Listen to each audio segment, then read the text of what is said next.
கர்த்தருடைய திருநாமம் மகிமைப்படுவதாக. கர்த்தர் நல்லவர். சங்கீதங்களின் புஸ்தகம் 32:10 கர்த்தரை நம்பி இருக்கிறவனையோ கிருபை சூழ்ந்து கொள்ளும். அல்லேலூயா. துன்மார்க்கனுக்கு அநேக வேதனைகள் உண்டு. கர்த்தரை நம்பி இருக்கிறவனையோ கிருபை சூழ்ந்து கொள்ளும். இந்த சங்கீதத்தின் வார்த்தையில நீங்க பார்க்கும் பொழுது துன்மார்க்கனுக்கு அநேக வேதனைகள் உண்டு, கர்த்தரை நம்பி இருக்கிறவனையோ கிருபை சூழ்ந்து கொள்ளும். துன்மார்க்கனுக்கு அநேக வேதனைகள் உண்டு, கர்த்தரை நம்பி இருக்கிறவனையோ கிருபை சூழ்ந்து கொள்ளும். உலகத்தில் இருக்கிற அத்தனை வேதனைகளும் நமக்கும் இருக்கு. ஆமா தானே? பக்கத்து வீட்டுக்காரனுக்கு வர பிரச்சனை எல்லாத்தையும் நாம சந்திச்சுக்கிட்டு தான் இருக்கோம். சந்திக்கிறீங்களா இல்லையா? போராட்டங்களை சந்திக்கிறீங்களா இல்லையா? வேதனைகளை சந்திக்கிறீங்களா இல்லையா? ஆனால் ஒரு காரியம் உண்டு, துன்மார்க்கனுக்கு வேதனை சூழ்ந்திருக்கும், கர்த்தரை நம்பி இருக்கிற பிள்ளைகளுக்கு கிருபை சூழ்ந்திருக்கும். அல்லேலூயா, அல்லேலூயா. பிரச்சனை, போராட்டம், கண்ணீர், கவலை, துக்கம், இல்லாமை, இழப்பு, இதை எல்லாவற்றையும் நாம் சந்தித்தாலும் ஒவ்வொன்றிலும் அவருடைய கிருபை நம்மை தாங்கும். அல்லேலூயா. துன்மார்க்கன் அப்படின்னு சொன்னா ஏதோ தேவனை அறியாத மனுஷன் அப்படின்றத விட அவங்களுக்கு உண்டு. ஆனால் தேவன் இயேசு கிறிஸ்து இன்னார் என்று அறிந்தும் அவரை தேடாத இருக்கிறவங்கள யார் தான்? சத்தமா சொல்லுங்களேன். இயேசுவை எனக்கு தெரியும், ஆனால் அவரை குறித்த பூர்ண அறிவற்று உணர்வற்று இருப்போமானால் நாமும் துன்மார்க்கனாய் காணப்படும். ஸோ அப்படிப்பட்டவர்கள், தேவனை தேட மனதில்லாதவர்களுக்கு என்ன இருக்குமா? வேதனை சூழ்ந்திருக்கும். ஆனா கர்த்தரை நம்பி அவர் மேல நம்பிக்கை வச்சு காத்திருக்கிறவங்களுக்கு கிருபை சூழ்ந்து கொள்ளும். அந்த கிருபைனா என்னங்க? தகுதி இல்லாதவனுக்கு கொடுக்கப்படுகிற ஈவு. தகுதியே இல்லாத ஒரு மனுஷன் நமக்கு இது கிடைக்குமான்னு ஏங்குகிற காரியங்களை எல்லாம் கிடைத்து விட்டால் அதுதான் தேவனுடைய கிருபை. அல்லேலூயா. பாவிகளாய் இருக்கும் பொழுதே, அக்கிரமக்காரர்களாய் இருக்கும் பொழுதே நமக்கு ஜீவனை கொடுத்து விடுதலை கொடுத்தவர், பாவத்திலிருந்து விடுதலை கொடுத்தது நமக்கு அவர் செய்த கிருபை. அல்லேலூயா, அல்லேலூயா சொல்லுங்க. எத்தனை பேர் சொல்ல முடியும்? நிறைய பேர் சொல்றதே நான் கேட்டிருக்கேன். நான் இந்த வாழ்க்கைக்கு தகுதியான ஆள் இல்லை, இந்த ஆசீர்வாதங்களுக்கு நான் தகுதியான ஆள் இல்லை, ஆனால் கடவுள் என்னை தகுதிப்படுத்தி இருக்கிறார். அல்லேலூயா. நான் வாழ்ந்து கொண்டிருக்கிற வாழ்க்கை கர்த்தர் என்னை தகுதிப்படுத்தி இருக்கிறார். அவருடைய கிருபையினால வாழ்கிறேன். அல்லேலூயா சொல்லுங்க, அல்லேலூயா சொல்லுங்க. அவருடைய கிருபைக்குள்ள பாதுகாப்பு இருக்கு, இரக்கம் இருக்கு, தாங்குதல் இருக்கு, உயர்த்துதல் இருக்கு, மன்னிப்பு இருக்கு, மீட்பு இருக்கு. இப்ப சொல்லுங்க, எத்தனை பேர் கிருபை பெற்றிருக்கிறீங்க? அல்லேலூயா. அவர் மேல நம்பிக்கை வைக்கிற மனுஷனுக்கு கிருபை எப்பொழுதும் அவனை சூழ்ந்து காத்து கொண்டு இருக்கும். அருமையான தெய்வச்சனமே, நான் சொல்றேன், நம்ம ஒவ்வொரு வாழ்க்கையிலையும் நம்ம எதிர்கொள்ளாத பிரச்சனைகளே இல்லை. நம்ம ஒவ்வொருத்தரும் ஒவ்வொரு விதத்துல உங்களுக்கு பாடுகள் உண்டு, கஷ்டங்கள் உண்டு, வேதனைகள் உண்டு. ஏன்னா வேதம் சொல்லிக்க, உலகத்துல உங்களுக்கு உபத்திரம் உண்டு, வேதத்துல தான் இருக்குது, உபத்திரம் உண்டு. ஆனாலும் திடன் கொள்ளுங்கள், நான் உலகத்தை ஜெயித்தேன். திடன் கொள்ளுங்கள், உலகத்தை ஜெயித்த தேவன் உங்களோடு கூட இருக்கிறார். ஸோ உபத்திரவத்தை பார்த்து நாம் பயந்து இருக்க வேண்டிய அவசியம் நமக்கு இல்லை. நீங்க வாசிங்க 2 கொரிந்தியர் புஸ்தகம் 12:9 வாசிங்க. 2 கொரிந்தியர் 12:9 நம்ம எல்லாருக்கும் நல்லா தெரிஞ்ச வசனம் தான். அதற்கு அவர், என் கிருபை உனக்கு போதும், பலவீனத்திலே என் பலன் பூரணமாய் விளங்கும். அல்லேலூயா சொல்லுங்க. பவுல் தன்னுடைய பலவீனம், அவருடைய பலவீனம் என்னன்னு சொல்லப்படல, ஆனா அது எப்படி இருந்துச்சா? என்னை குட்டும் சாத்தானா இருக்கு. ஐயோ, ஒவ்வொரு நாளும் சாகரம்பா இந்த வேதனையில. அது என்ன வேதனைன்னு நமக்கு தெரியல, ஆனா அவருக்கு அது எப்படி இருந்துச்சு? என்னை குட்டும் சாத்தானா இருந்துச்சு. அந்த அளவுக்கு அவரோட உடம்புல வேதனை, உடம்புலையோ மனசுலையோ ஏதோ ஒரு விதத்தில் தினம் நோவா அனுபவிக்கிறார். அப்படிப்பட்ட மனுஷன்தான் பார்த்தீங்கன்னா உலகத்தில் இதுவரையிலும் யாருமே செய்ய முடியாத அளவுக்கு ஊழியங்களை செய்து முடித்தார். அல்லேலூயா சொல்லுங்க. அவர் பெரிய செல்வந்தர். அந்த நாட்டில் இருந்ததுலே ஹை போஸ்ட், கவர்மெண்ட் போஸ்ட், எல்லாத்தையும் இழந்து தேவனுக்காக எல்லாவற்றையும் விட்டு குப்பமும் நஷ்டமுமாய் எண்ணினேன்னு சொல்லி விட்டு தன்னுடைய ஊழியத்துக்கு கடந்து வந்தவர். ஆண்டவராகிய தேவன் அழைத்தார் என்கிற ஒரே சத்தத்தை கேட்டு ஆண்ட ஊழியத்தை செய்ய வந்தவர். அதுக்கப்புறம் பார்த்தீங்கன்னா எங்கேயுமே அவருக்கு மேன்மை இல்லை. இயேசுவை ஏற்றுக்கொண்டு இயேசுவுக்காக ஊழியம் செய்த அப்புறம் பார்த்தீங்கன்னா எங்கே போனாலும் அவமானம், எங்கே போனாலும் அசிங்கம், எங்கே போனாலும் ஜீவனுக்கு போராடணும், எங்கே போனாலும் அடிதான், உததான், கஷ்டம்தான், பாடுதான், நிந்தைதான், பட்டினி தான், நிர்வாணம் தான். இல்லையா சொல்லுங்க, சத்தமாக சொல்லுங்க. எந்த மனுஷனும் இதை விரும்ப மாட்டோம்ல. சுகமாக இருக்கணும், நல்லா இருக்கணும், எந்த கஷ்டமாக இருக்கக்கூடாது, உபத்திரமே இருக்கக்கூடாது, சரீரத்தில் ஒரு வலியாக இருக்கக்கூடாது. அப்போ தான் கர்த்தரை மகிமைப்படுத்த நமக்கு மனசு வரும். அல்லேலூயா. ஆனால் இங்கே பவுல் பார்த்தீங்கன்னா இவ்வளோ உபத்திரவத்தின் மத்தியில் அவர் சுகமாக வாழ்ந்த மனுஷன் இப்போ தலைகீழ அவருடைய வாழ்க்கை போயிடுச்சு. எங்கே போனாலும் சொந்த கப்பல் வச்சுருந்தாருன்னா அவர் எப்படி போயிருப்பார்? போகும்போதே அவர் எப்படி போனார்? பெரிய ஏதோ வாகனத்தில் தான் போயிருக்கார். அவர் தெய்வனை தரிசிக்கும் போதே அவர் ஏதோ சேரட்டில் மாதிரி தான் போயிருக்கார். ஆனால் அதுக்கப்புறம் எங்கேயுமே போனன்ற மாதிரியே சொல்ல, நடந்து திரிஞ்சு தான் எல்லா ஊழியத்தையும் செஞ்சார். பல தேசங்களுக்கு போய் சபைகளை உருவாக்கி, ஊழியர்களை உருவாக்கி, பல தலைவர்களை உருவாக்கி அவர் செய்த அந்த மகத்தான ஊழியத்தில் எந்த ஒரு நன்மையும் அவர் எதிர்பார்க்கவே இல்லை. கிடைச்சதெல்லாம் சிறைவாசம், மக்களால் துன்புறுத்தப்படுதல், ஏளனமான பேச்சு, வெட்கப்படுத்துதல், அசிங்கப்பட்டு வந்த இடங்கள் தான் அதிகம். அல்லேலூயா.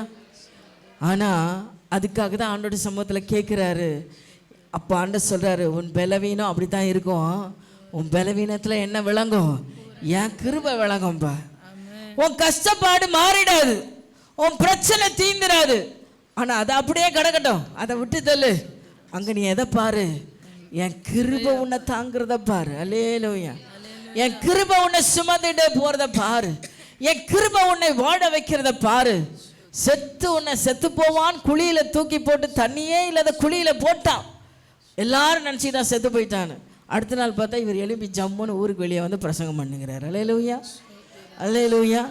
அவர் அந்த சேரை எங்கே போய் கழுவுனார், எங்கே ட்ரெஸ்ஸை மாற்றினார், எதுவுமே தெரியாது. அடுத்த நாள் பிரசங்கம் பண்ணிக்கிட்டு இருக்கார், தைரியமாக பிரசங்கம் பண்ணுறார். அவருக்கு ஒன்று தெரியும், என் கர்த்தர் என்னுடைய எல்லா உபத்திரவத்தின் மத்தியிலும் அவர் என்னை காக்கும்படி என்னோடு கூட இருக்கிறார். அல்லேலூயா.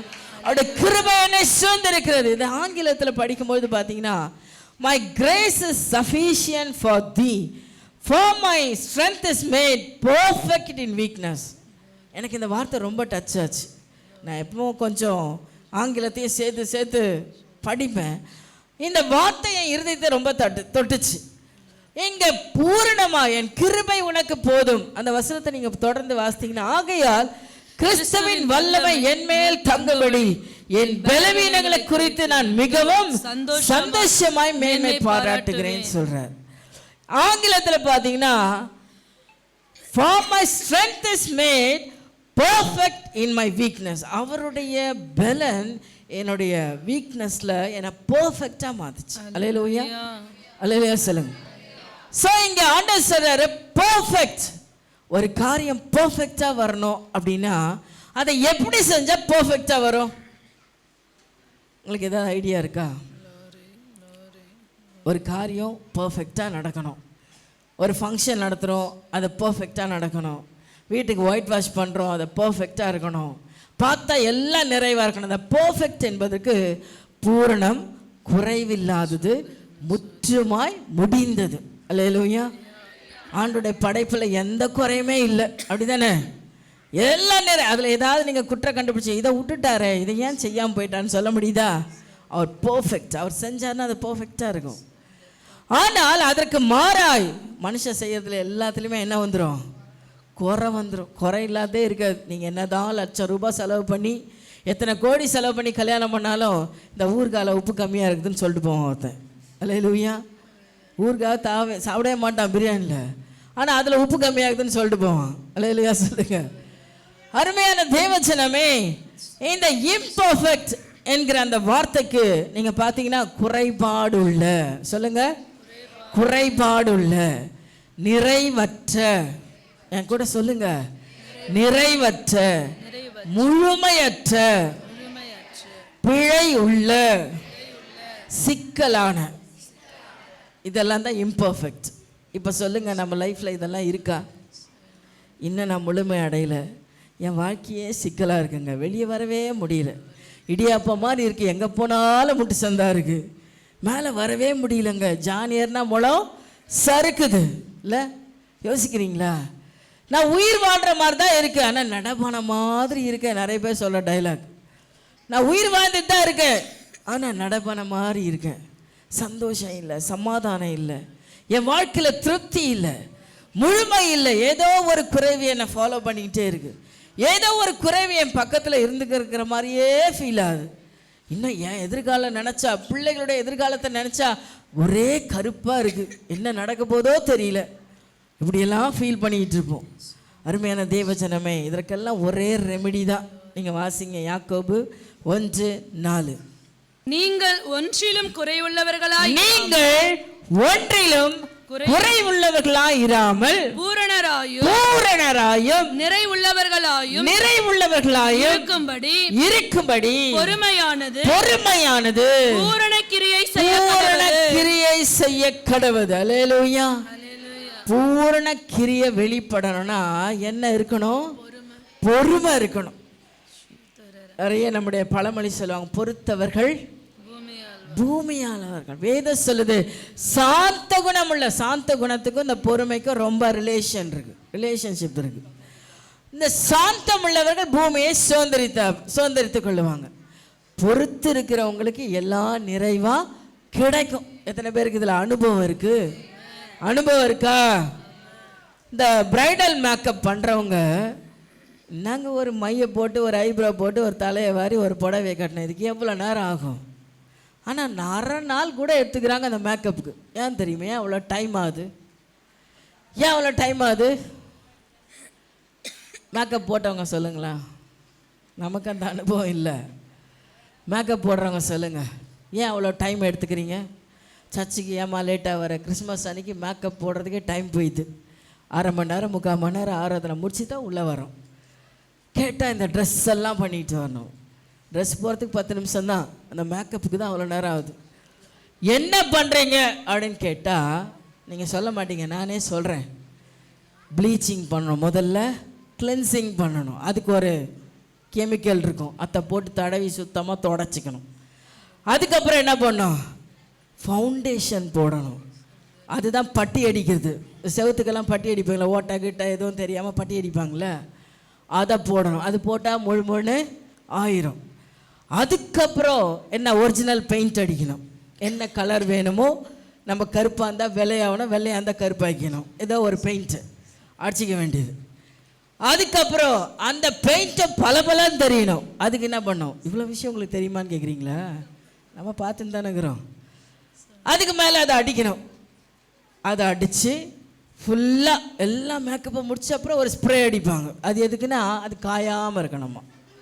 இது ஒன்றும் காஞ்சி அது செட் ஆகி அதுக்கு அடுத்தது போடுற வரல டைம் எடுக்கும். அதுக்கு தான் அந்த 1/2 நாள் ஒன்றா செட் பண்ணுறதுக்கு. அதெல்லாம் செய்கிற வரல அந்த பொண்ணு என்ன பண்ணும்? அவசரப்பட்ட தாறுமாறு ஆகிடும். வீட்டில் கூட ஒயிட் வாஷ் பண்ணால் ஒவ்வொன்றையும் செய்யும்போது டைம் கொடுத்து அதை காய விடணும். காயாமல் மேலே மேலே மேலே எடுத்து அடிச்சிட்டு இருந்தீங்கன்னா ஃபினிஷிங் எப்படி இருக்காது? பர்ஃபெக்டாக இருக்குது. பர்ஃபெக்டன்ஸி உங்கள் வாழ்க்கையில் நீங்கள் பார்க்க முடியாது. அல்லேலூயா. எந்த காரியத்திலும் தேவன் செய்ய அது நிறைவாக இருக்கும்.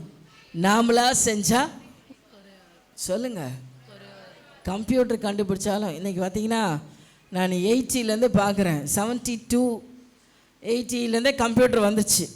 ஃபஸ்ட்டு கம்ப்யூட்டர் வரும்போது எவ்வளோ பெருசு இருந்துச்சு? டிவி பெட்டி மாதிரி இருக்கும், பச்சை கலரில் போர்டு இருக்கும், மானிட்டர் இருக்கும், அதில் காப்பி பேஸ்ட் மட்டும்தான் பண்ண முடியும். ஆனால் இன்றைக்கி என்னென்னவோ சாதிக்கிறாங்க, என்னென்னவோ காரியங்கள் அதில் நடத்துகிறாங்க. இன்றைக்கி எவ்வளோ பரிமாற்றம் வந்துருச்சு. அருமையான தேவச்சனமே, நம்முடைய பொறுமையானது பூரண கிரியை செய்யும். பொறுமையா காத்திருத்தல் உங்க வாழ்க்கையில பெரிய பெரிய காரியங்களை நடப்பிக்கும். இந்த பொறுமையை கையாளுவதற்கு நீங்க பார்த்தீங்கன்னா கலாத்தியன் புஸ்தகம் 5ஆம் அதிகாரம் 22ஆம் வசனத்துல கனி ஒவ்வொரு மனுஷனுக்கும் இருக்க வேண்டிய 9 கனி தேவையா? தேவையாங்க? ஆமா. ஆவியின் கனியோ அன்பு, சந்தோஷம், சமாதானம், நீடிய பொறுமை. பொறுமை அல்ல, அந்த கனிக்குள்ள இருக்க வேண்டிய முக்கியமான ஒரு குணம் என்ன? ஏன் இதை இத்தனை அங்க வச்சிருக்காரு? 9 கனியில கனி இருக்க வேண்டிய இடத்துல 9 விஷயத்தை சொன்னவர் இந்த நீடிய பொறுமையை ஒண்ணா வச்சிருக்கார். அப்ப அது எவ்வளவு மஸ்ட், அது எவ்வளவு முக்கியம், நம் வாழ்க்கையில் அதை கடைபிடிக்க வேண்டியது எவ்வளவு அவசியம். அல்லேலூயா, அல்லேலூயா சொல்லுங்க. இந்த பொறுமை இல்லாம வாழ்க்கையில் அநேக விஷயங்களை இழந்தவர்கள் உண்டு. இந்த பொறுமைக்கு இன்னொரு அர்த்தம் கண்டுபிடிச்சிங்க அப்படின்னா சகிப்புத்தன்மை. சொல்லுங்க, பொறுமைனா என்னது? பொறுமைனா அமைதலா இருக்கிறது இல்ல, சகித்து கொள்ளுதல், சகிப்புத்தன்மை. இந்த சகித்தல் இன்னைக்கு கிறிஸ்தவத்துல ரொம்ப குறைஞ்சிக்கிட்டே போகுது. ஆண்டவர் சொன்னார், நீ ஒரு கண்ணத்தை அரைஞ்சா யாரால மறு கண்ணத்தை காட்ட முடியும்னு நினைக்கிறீங்க? ஒரு அடியை வாங்கி சகிச்சவனால தான் அடுத்த அடியை காட்ட முடியும். சகிக்காதவன் என்ன பண்ணுவான்? என்னையாச்சு அப்படின்னு பலார்னு இன்னொரு அடி விட்டு வந்துருவோம். சகிக்கிற மனுஷனால தான் இன்னொரு கண்ணத்தை காட்ட முடியும். அல்லேலூயா. இது இப்போ வெறும் வார்த்தைக்கு தான் ஆயிடுச்சு. இப்போ நம்ம வாழ்க்கையில் இது சுத்தமா சத்தமா சொல்லுங்க, நீங்களே ஒத்துக்கோங்க.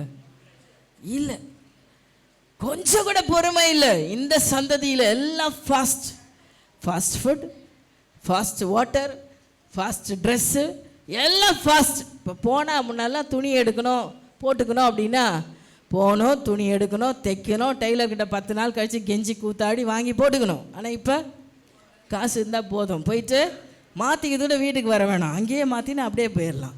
அல்லேலூயா, எவ்வளோ ஃபாஸ்ட். சாப்பாடு போனால் ரோட்டில் நிற்கும் போதே ரெடி பண்ணி கையில் குத்துடுறாரு. அரிசி வாங்கணும், பருப்பு வாங்கணுன்ற வேலையெல்லாம் கிடையாது, எல்லாம் ஃபாஸ்ட். நீ கேட்டால் இன்னும் இப்போ ரொம்ப ஃபாஸ்ட்டு. வீட்டில் உட்காந்துக்கின்னு பெட்டில் காலாட்டிக்கிட்டு ஃபோன் பண்ணால் போதும், எல்லாம் கையில் வந்து பெட்ரூமில் கையில் குத்துட்டு போகிறது கூட ரெடியாக இருக்காங்க. அல்லேலூயா சொல்லுங்க. இதை பார்த்து இப்போ சந்தோஷப்படுற வேண்டிய விஷயம் இல்லை, இதெல்லாம் அத்தனையும் ஆபத்து சேர்ந்து வந்திருக்கு. இது எல்லாமே நம்ம எங்கேயோ ஒரு பாதாளத்துக்கு இழுத்துட்டு போயிட்டு இருக்கு. எத்தனை பேர் உணர்றீங்க? ஐயோ, இவ்வளோ விஷயம் நமக்கு ஃபாஸ்ட்டாக கிடைக்குது. ஃபாஸ்ட்டாக கிடைக்கிறது எல்லாமே ஆபத்தாக தான் இருக்குது. கொஞ்சம் நிதானிங்க, கொஞ்சம் உங்கள் வாழ்க்கையை நிதானிங்க, பொறுமையாக தேவ சமூகத்தில் காத்துருங்க. அருமையான தேவச்சனமே, இந்த சகிப்புத்தன்மை குறித்து நான் உங்களுக்கு 4 விஷயத்தை சொல்ல வாஞ்சிக்கிறேன். ரோமர் 5ஆம் அதிகாரம் 3ஆம் வசனம். அது மாத்திரமல்ல, உபத்திரவம் பொறுமையையும், பொறுமை பரீட்சையையும், பரீட்சை நம்பிக்கையையும் உண்டாக்குகிறது என்று நாங்கள். பொறுமை உபத்திரவத்தையும், உபத்திரவம் பரீட்சையையும், பரீட்சை நம்பிக்கையை உருவாக்குது. யார் மேல? கர்த்தர் மேல. அல்லேலூயா. இந்த பொறுமையானது நமக்கு தேவன் மேல நம்பிக்கையை உருவாக்குது. அருமையான தேவச்சனமே, நான் முதல் சொல்ற வார்த்தையை நீங்க எழுதி வச்சுக்கோங்க. கஷ்டத்தில் உடைந்து போகாமல் இருப்பதை சகித்தல். அல்லேலூயா சொல்லுங்க. ஒரு துன்பம், ஒரு கண்ணீருக்குரிய நிலைமை, ஒரு இழப்பு, ஒரு வேதனை, எடுபடாத ஒரு சிக்கல் உங்கள் வாழ்க்கையில் இருக்குமானால் அதை என்ன பண்ணணுமா? அந்த நேரத்தில் உடைஞ்சு போகாமல் இருக்கணும். கஷ்டம் வந்த உடனே உடைஞ்சு போய் பதறி கண்ணீர் விட்டு இருக்கிற எல்லாரையும் கலவரம் பண்ணி இல்லை இல்லை, முதல்ல உங்கள் இருதயத்தை உடைய ஒப்பு கொடுக்கவே. என்ன நடந்தாலும், எது நடந்தாலும் யாருடைய அனுமதி இல்லாமல் உங்களுக்கு நடக்காது. சொல்லுங்க. தம்மால் அழைக்கப்பட்ட பிள்ளைகளுக்கு எல்லாவற்றையும் நன்மைக்கு எதுவா செய்கிற தேவனை நீங்க ஆராதிக்கிறீங்க. எத்தனை பேர் ஆமென் சொல்றீங்க? நீங்கள் ஆராதிக்கிற கர்த்தர் உங்களுக்கு நன்மை செய்கிறவர். அப்போ கஷ்டம், பாடு, துன்பம் வரும் பொழுது நாம் உடைந்து போக வேண்டிய அவசியம் இல்லை. இது புரிதல் இருந்தா யோசேப்பு தன் சொந்த அண்ணன் தம்பிங்க கூட பிறந்தவனுங்க கடைசி தம்பி எல்லாம் ரொம்ப நேசித்து செல்லமா வச்சுக்கணும். ஆனால் அவங்க என்ன பண்ணாங்க? தூக்கிட்டு போய் குழியில் போட்டாங்க. உண்மையாகவே அந்த நெருக்கத்தின் நேரத்தை அவன் நினச்சிருந்தா அவனை போல உடையறதுக்குரிய அவன் உடஞ்சி போகணும் கட்டாயமா. ஆனால் உடஞ்சி போனானா கவலையே படலை. பார்த்துக்கோங்க. தூக்கி எடுத்து அண்ணியனுக்கு வித்துட்டான். அங்கேயும் அவன் கவலைப்படலை, போயிட்டான். அந்த அம்மா ரொம்ப உண்மையாக அந்த வீட்டில் சேவகம் பண்ணுறான். போத்திபாருடைய மனைவி தவறான ஒரு காரியத்தை செய்ய நினைக்கும் பொழுது அந்த இடத்துல தப்பு பண்ணலை. ஆனால் முடிவு என்ன வந்துச்சு? சிறைக்கு போயிட்டான். எப்படி இருக்கும்? அடா பாவி, நான் ஒரு தப்புவும் பண்ணலையே, அநியாயம் பண்ணலையே, யாருக்கு எந்த அக்கிரமம் நான் செய்யலையே, கடவுளுக்கு விரோதமான அவன் செய்யலையே, ஆனால் ஏன் எனக்கு சிறை கிடச்சிது? கேட்போம்மா? கேட்க மாட்டோமா? இந்த கேள்வியை கேட்காம நீங்கள் இருந்துட்டீங்கன்னு வச்சுக்கோங்க. என்ன சொல்கிறீங்க? கேட்காம இருப்போமா? எனக்கு ஏன்? நான் ரொம்ப பர்ஃபெக்ட், நான் நல்லா செபிக்கிறாள், நான் தேவனுக்காக ஊழியம் செய்கிறேன், நான் கடவுளுக்காக இப்படியெல்லாம் உண்மையாக இருக்கிறேன், எவ்வளோ காரியத்தில் கடவுளுக்காக அர்ப்பணிச்சிருக்கிறேன், ஆனால் எனக்கு ஏன் இது நடக்குது? எனக்கு ஏன் இந்த வேதனை? எனக்கு ஏன் இந்த கண்ணீரும்? அல்லேலூயா. இந்த உடைத்தல் வரக்கூடாது. இந்த உடைஞ்சு போகிற சூழ்நிலைக்கு என்றைக்குமே நம்ம விட்டு கொடுக்கக்கூடாது. அல்லேலூயா. அல்லேலூயா சொல்லுங்க. ஏன் வாழ்க்கையில் ஏன் பிள்ளைகளுக்கு மட்டும் ஏன் அப்படி நடக்குது? அல்லேலூயா. ஆண்டவர் சொல்றாரு, மனுஷன் தாங்கக்கூடாத எந்த சோதனையும் அவர் உங்களுக்கு அனுமதிக்கல. அல்லேலூயா சொல்லுங்க. உங்களுக்கு எவ்வளோ தாங்க முடியும்னு அவருக்கு தெரியும். உங்களுக்கு எவ்வளோ அவர் செய்ய நீங்கள் தாங்குவீங்கன்னு அவருக்கு தெரியும். அந்த காரியத்தை தான் தெய்வன் உங்களுக்கு அனுமதிக்கிறாராம். இன்னொரு விஷயம், மனுஷனுக்கு வராத எந்த பாடம் உங்களுக்கு வரல. ஆமேன்னு சொல்லுங்க. ஒன்று உங்கள் பாத்தா பாட்டிக்கு வந்திருக்கோம், இல்லை முன்னாடி ஒரு 10 தலைமுறைக்கு முன்னாடி அந்த கஷ்டம் அனுபவிச்சிருப்பாங்க. அதுதான் உங்களுக்கு திரும்ப ரிப்பீட் ஆகுது. ஏதோ ஒன்று நமக்கு ரிப்பீட்டேஷன் தான். ஸோ மனுஷனுக்கு உண்டாகிற பாடு தான் நீங்கள் இப்போ அனுபவிச்சுட்டு இருக்கீங்க. அந்த பாடு உங்களை தாங்க முடியும்ன்றது அவருக்கு தெரியும். அதுலேருந்து உங்களை தப்ப வைக்கணுன்றது அவருக்கு தெரியும். அல்லேலூயா சொல்லுங்க. இந்த அறிவு யாருக்கு இருக்கோ, எனக்கு என்ன நேர்ந்தாலும் அவர் என்ன தப்பு வச்சிருவார், அவர் என்ன விடுதலை ஆக்கிடுவார், அவர் என்ன தாங்கிடுவான்ற நம்பிக்கை உங்களுக்கு அவருடைய கிருபை சூழ்ந்து நிற்கும். அல்லேலூயா. அவர் மேலே நம்பிக்கை வைக்கிறவங்களுக்கு அவருடைய கிருபை சூழ்ந்துருக்கும். ஸோ எந்த பாடு வந்தாலும் இருதயம் நொறுங்கிறதுக்கு இடம் கூட கொடுக்காதீங்க, உடைந்து போவதற்கு இடம் கொடுக்காதீங்க, ஸ்ட்ராங்காக நில்லுங்க. உண்மை அதுதான் தேவை. ஒரு ஹாஸ்பிட்டலைசேஷனில் குடும்பத்தில் யாராவது தடுக்கிறாங்க அப்படின்னா நமக்கு முதல்ல என்ன வேணும்? தைரியம் வேணும். என்ன நடந்தாலும் எதிர்கொள்வதற்கு தைரியத்தை முதல்ல பெற்றுக்கொள்ளணும். என்னங்க கடைசியாக முடிவு நடக்க போகுது? மனுஷனுக்கு என்னதான் நடக்க போகுது? சொல்ல மாட்டீங்களோ? என்னதான் நடக்க போகுது? உயிர் தான் போகுது. உயிர் போனால் அந்த மனுஷன் பரலோகத்துக்கு போயிடணும். அதுதான் அங்கலாய்ப்பாக இருக்கணும்.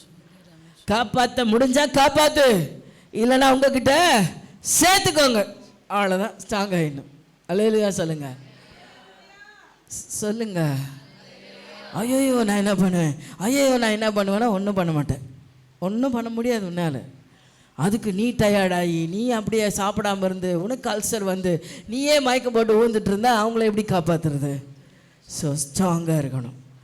பலவீனப்பட்டவர்களை தூக்கணும்னா நீங்கள் பலவானாக இருக்கணும். அல்லேலூயா சொல்லுங்க. நீங்கள் ஸ்ட்ராங் பர்சனாக இருக்கணும். அதுக்கு பலனை கொடுக்குற கத்த சொல்கிறார், ஒத்தாசை வர பர்வதங்களை நோக்கி கரங்களை ஏறெடுப்பேன், எனக்கு ஒத்தாசை அவரிடத்துலேருந்து வரும். எத்தனை பேர் உண்மையாக நம்பிக்கையாக காத்திருக்கீங்க? அவர் எனக்கு உதவி செய்வார், அவர் என்னை கைவிட மாட்டார், அவர் என்னோட இருப்பான்ற அறிவு உணர்வு உள்ளவர்களுக்கு தேவன் கிருபை அளிக்கிறார். அல்லேலூயா சொல்லுங்க. பதற்றம் என்பதுக்கு நம்ம இடம் கொடுக்கவே, பதறுகிறவன் இடறுவான். பதறாம நிற்கிறவங்க ஜெயிச்சிருவீங்க. அல்லேலூயா. அடுத்தபடியா 2வது காரியம் என்னன்னா, மனிதர்களால் காயப்பட்டாலும் சினம் கொள்ளாமல் இருப்பது ரொம்ப கஷ்டம். அல்லேலூயா. சகிப்புத்தன்மையில் அடுத்த பாயிண்ட் என்ன அப்படின்னா, மனுஷங்களால நீங்கள் காயப்படுத்தப்படும் போது சினம் கொள்ளாமல் இருக்கணும். சினம்னா என்ன? கோபப்படாமல் இருக்கணும். உங்களை அவமரியாதையா, உங்களை கேவலமா, உங்களை ரொம்ப அடிமட்ட லெவலுக்கு நடத்துகிறாங்க அப்படின்னு தெரிஞ்சாலும் நீங்கள் கோபப்படாமல் இருக்கணும். ரொம்ப ரொம்ப கஷ்டம்தான். அந்த சூழ்நிலையை மேற்கொண்டு வர்றது கஷ்டம். டென்ஷன் ஆகிடும். நான் போனப்பா ஒரு மதிப்பு இல்லைப்பா, என்ன லைனில் நிற்க வச்சுட்டான்பா, என்ன வாவுக்காரன்னு ஒரு வார்த்தை சொல்லப்பா, வாவான்னு கூப்பிட்டு ஒரு சோறு போட்டானாப்பா, அல்லேலூயா, என்னை மதிச்சு நிறுத்தினானாப்பா. இதெல்லாம் நானும் மேற்கொண்டு தான் வந்திருக்கிறேன். அல்லேலூயா, அல்லேலூயா. பேர் போட்டு வாங்க வாங்கன்னு அழைச்சி அங்கே போனால் நீ ஏன் வந்தன்ற மாதிரி இருக்கும். அல்லேலூயா. மக்கள் செய்கிற செயலை பார்க்கும்போது நோவு வரதான் செய்யுது. உதாசீனம் பண்ணப்படும் பொழுது வேதனை வரதான் செய்யுது. அந்த நேரம் ஏன் கோவப்படாமல் இருக்க முடியும்?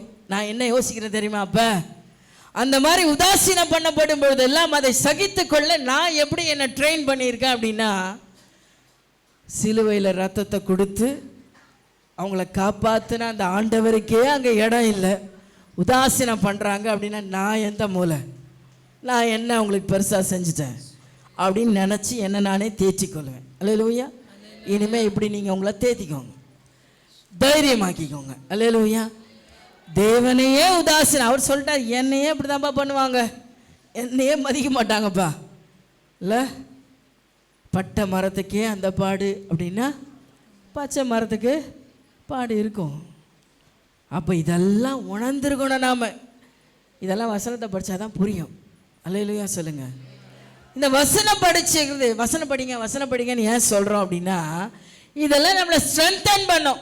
ஏன் நம்மளை தூக்கி எறிஞ்சா என்ன, ஏன் நம்மளை மதிக்கினா என்ன, யார் நம்மளை புகழனா என்ன, யார் நம்மளை தூக்கி வைக்கலாம் என்ன, மேடையிலேருந்து கீழே இறக்கி விட்டா என்ன, என்னை கர்த்தர் கைவிடவே அவர் என்னை உயர்த்த வேண்டிய இடத்துல நான் ஒன்று மட்டும் தெளிவாக ஞாபகம் வச்சுருக்கேன். தேவஜனமே, ஒரு தேவன் நம்மளை கனம் பண்ணாத எந்த இடத்துல எந்த மனுஷன் நம்மளை கனம் பண்ண மாட்டான்.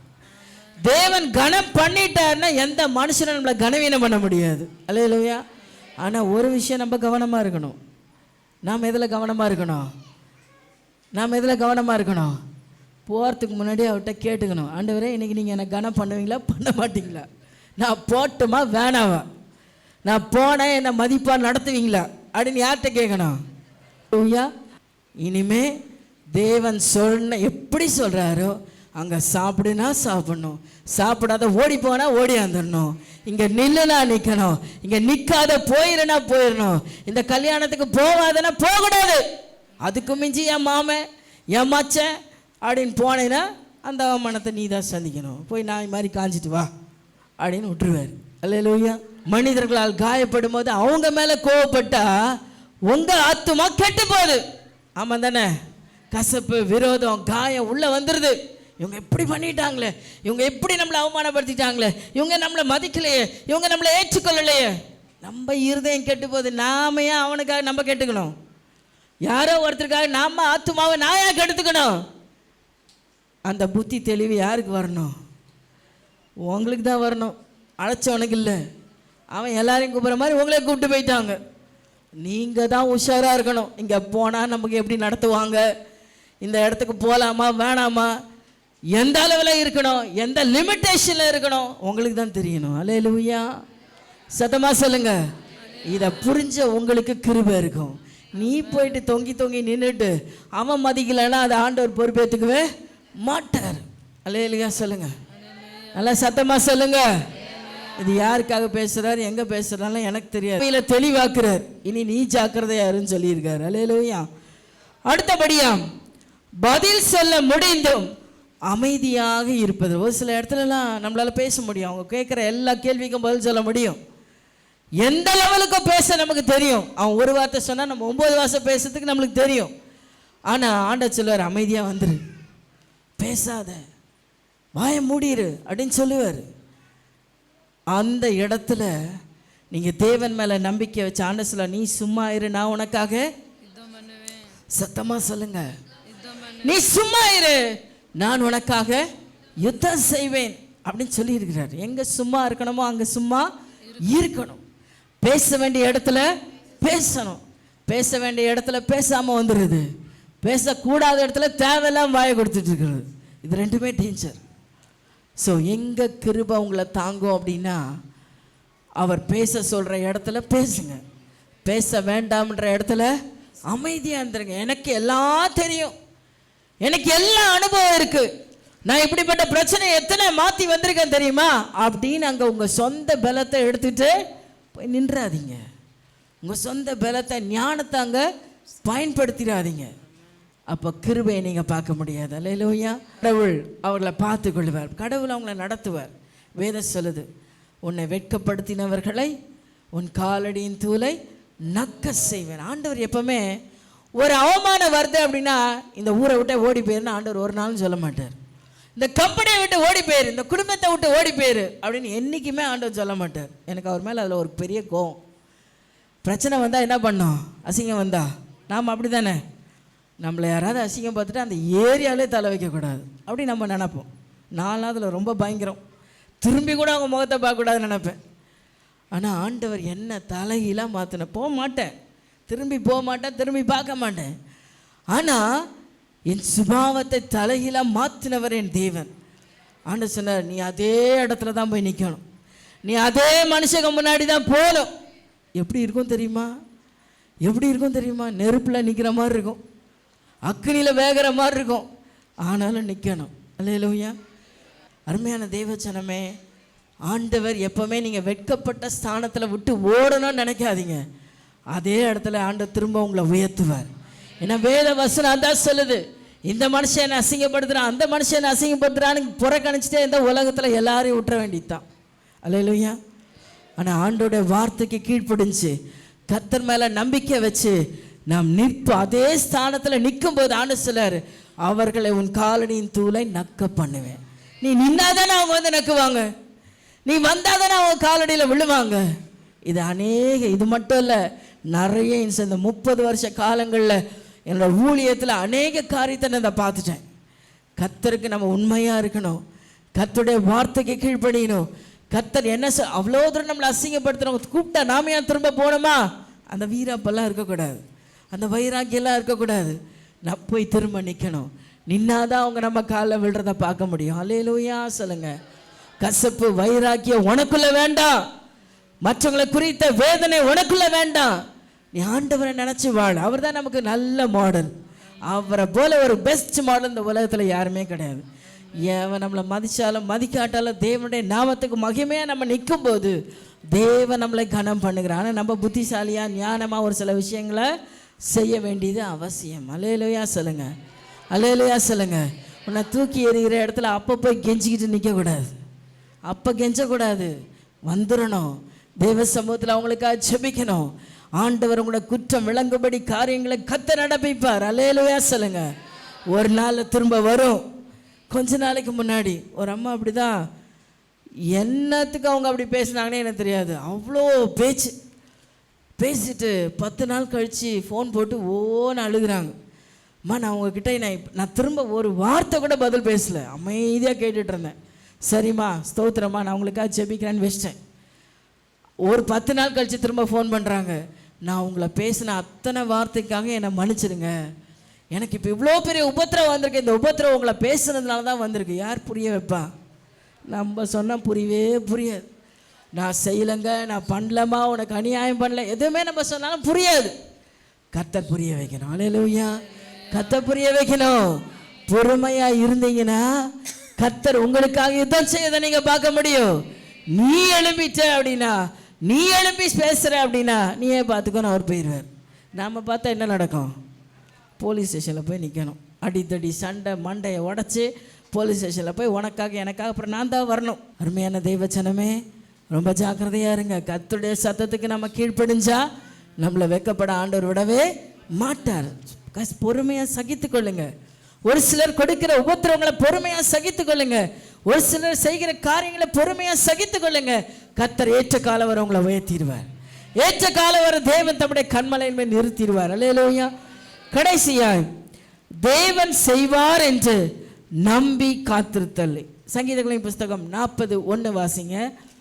கர்த்தருக்காக பொறுமையுடன் காத்திரு. கர்த்தருக்காக பொறுமையுடன் காத்திரு.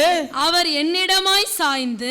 அவர் என்னிடமாய் சாய்ந்து என் கூப்பிடுதலை கேட்டார். என் கூப்பிடுதலை கேட்டார். யார் ஒருவர் கர்த்தர் மேல நம்பிக்கை வச்சு காத்திருக்கிறாங்களோ அவங்க சத்தத்தை ஆண்டவர் கேட்பார். நீங்க நிறைய நேரம் நினைப்பீங்க, நான் ஜெபிக்கிறேன், பதிலே வரல, பதிலே வரல, பதிலே வரல. பதில் வராததே ஒரு பதில். அல்லேலூயா. ரொம்ப நாள் காத்திருந்து பதில் வரலன்னா உங்களுக்கு அது வேணான்னு ஆண்டவர் நினைக்கிறாருன்னு அர்த்தம். ஆனா ஒரு சில விஷயங்கள் காத்திருக்கிறதால, காத்திருத்தல் இருதயத்தை இளைக்க பண்ணும். கேட்டது வரும்போதோ ஜீவ விருட்சம் போல இருக்குமா. ஸோ அதை நீங்கள் பெற்றுக்கொள்ளுகிற காலம் வரும். லேட் ஆகுது, லேட் ஆகுது, லேட் ஆகுதுனாலும் உங்களுக்கான பெஸ்டானதை தேவன் உருவாக்கிட்டு இருக்காரு. அல்லேலூயா. லேட்டாக லேட்டாக அது எப்படி வருது? பெஸ்ட்டாக வருதுன்னு தான் அர்த்தம். ஸோ காத்திருத்தல் உங்கள் இருதயத்தை இளைக்க பண்ணாதபடி நீங்கள் ஜாக்கிரதையாக இருங்க. கர்த்தர் மேல் உள்ள நம்பிக்கையில் ஒரு நாளும் தளர்ந்து போகாதிருங்க.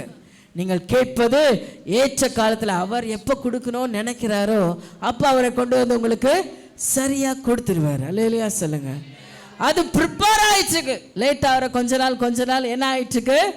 உங்களுக்கான காரியத்தை அவர் ப்ரிப்பேர் பண்ணிட்டு இருக்காரு. கொடுக்க மாட்டேன்னு சொல்ல மாட்டார், இல்லைன்னு சொல்ல மாட்டார். அவர்கிட்ட இல்லை என்பதே இல்லை, நிச்சயமாக தருவார்.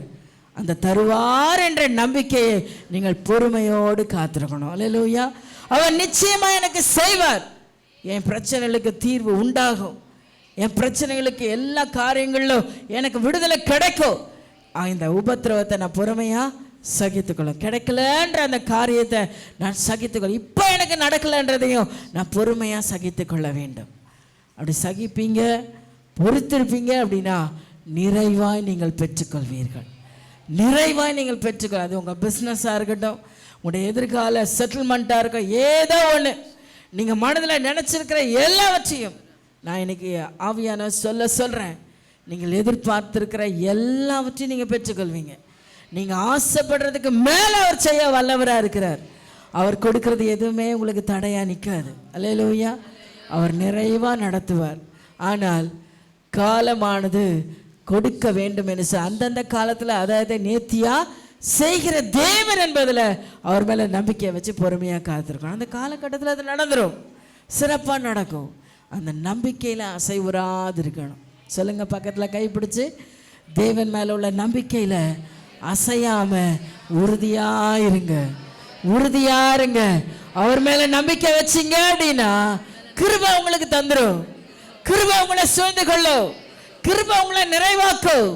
அல்லேலூயா சொல்லுங்க, அல்லேலூயா சொல்லுங்க.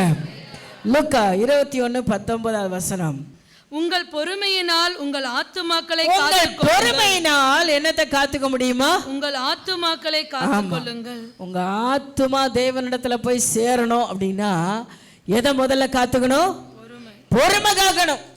பொறுமை இல்லாத மனுஷன் பரலோக ராஜ்யத்தை அடைய முடியாது. உங்க ஆத்துமாவை காக்க முடியாது. பொறுமையா இருக்கிறவர்கள், சகித்து கொள்ளுகிற மனதுடையவர்கள், உங்க ஆத்துமாவை நீங்கள் காத்துக் கொள்ளுகிறீர்கள். அடுத்தபடியா லூக்கா 8:15 வாசிங்க.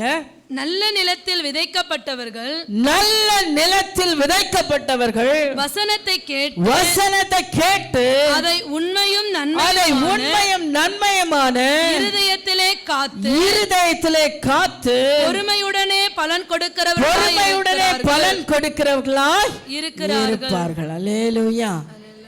வசனம் சொல்லியிருக்கா, நான் உனக்கு உதவி செய்யன்னு சொல்லியிருக்கா, நான் உன்னை காப்பாற்றுவேன்னு சொல்லியிருக்கா, உன்னை நான் தாங்குவேன்னு சொல்லியிருக்கா, உன்னை எல்லாவற்றிலும் உயர்த்துவேன்னு சொல்லியிருக்கா, நான் உன்னை ஐஸ்வர்யவான் ஆக்குவேன்னு சொல்லியிருக்கா. அல்லேலூயா, அல்லேலூயா சொல்லுங்க. அவருடைய வார்த்தையானதை கேட்டு அதை நன்மையும் உண்மையுமான இருதயத்தில் அதை உறுதியாக பதிய வச்சிங்க அப்படின்னா, பொறுமையாக அதை காத்து கொண்டீர்களானால் அந்த வார்த்தை என்ன உண்டாக்குமா? பலன் கொடுக்கும். அல்லேலூயா. உங்களுக்கு கிடைக்கிற வசனத்தை இருதயத்தில் வச்சு காத்துக்கொள்ளுகிற பிரயாசத்தை நீங்கள் செய்யுங்கள். அதை காத்துக்கொள்ளுங்கள். பொறுமையா அந்த வசனம் நிறைவேற மட்டும் காத்திருங்க. வேதம் சொல்லுது, நான் என் வார்த்தையை அனுப்பினால் அதை நிறைவேற மட்டும் நான் அமர்ந்துறேன் ஆண்டவர் சொல்லி இருக்கிறார். நீங்க மறந்துடலாம், உங்களுக்கு கொடுக்கப்பட்ட வாக்குத்தத்தங்களை நீங்க கூட மறந்துடலாம். ஆனால் அவர் மறக்கவே மாட்டார். அவர் மறக்கவே மாட்டார்.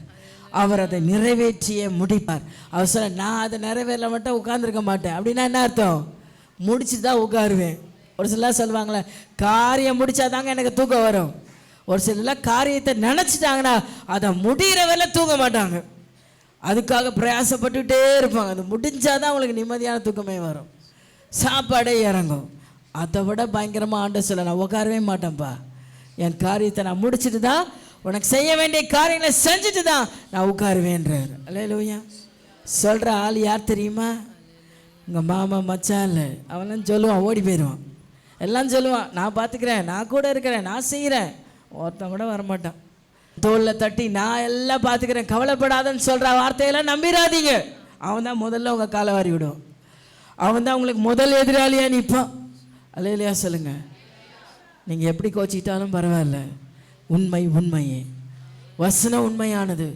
கர்த்தர் மாத்திரம்தான் நமக்கு எல்லா விதத்திலையும் தோள் கொடுத்து உயர்த்துகிறவர் அவர் தான். தோள் மேலே வச்சு சுமக்கிறவர் அவர் தான்.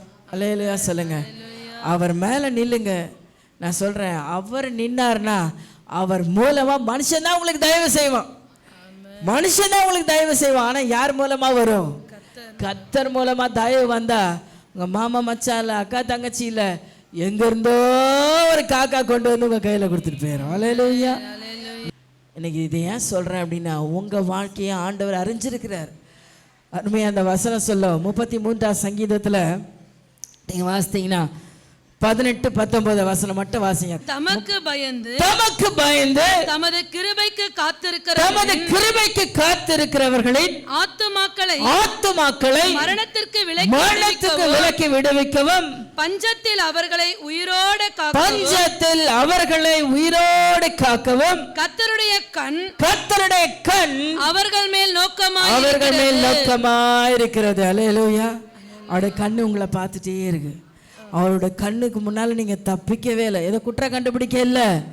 என் பிள்ளைங்களுக்கு என்ன தேவை வரும், நான் எந்த நேரம் அவங்களுக்கு உதவி செய்யணும், எப்போ அவங்க கூப்பிடுவாங்க, அவங்க கூப்பிடாட்டாலும் நான் போய் உதவி செய்யணும், அப்படி கண்காணிப்பாக உங்கள் மேலே இருக்கிறாராம். ஆண்டவர் உங்களை அவ்வளோ கவனிக்கிறார். அவர் கண்ணு உங்கள் மேலேயே இருக்கு. என் பிள்ளைங்களுக்கு ஒரு குறை வந்துடக்கூடாது, என் பிள்ளைங்க கஷ்டப்படக்கூடாது, என் பிள்ளைங்க வேதனைப்படக்கூடாது என்பதில் அவர் கண்ணோக்கமாக இருக்கிறார். அல்லேலூயா. நிறைவாய் நடத்துகிற தேவன். அவர் மேல் நம்பிக்கை வைக்கிற மனுஷர்களுக்கு அவருடைய கிருபை சூழ்ந்து கொள்ளும். அல்லேலூயா. கைப்பிடிச்சு சொல்லுங்க பக்கத்தில், அவர் மேல நம்பிக்கையா இருந்தீங்கன்னா அவருடைய கிருபை உங்களை சூழ்ந்து கொள்ளும். அவருடைய கிருபை உங்களை சூழ்ந்து கொள்ளும். குறைவில்லாம தேவன் உங்களை நடத்துவார்.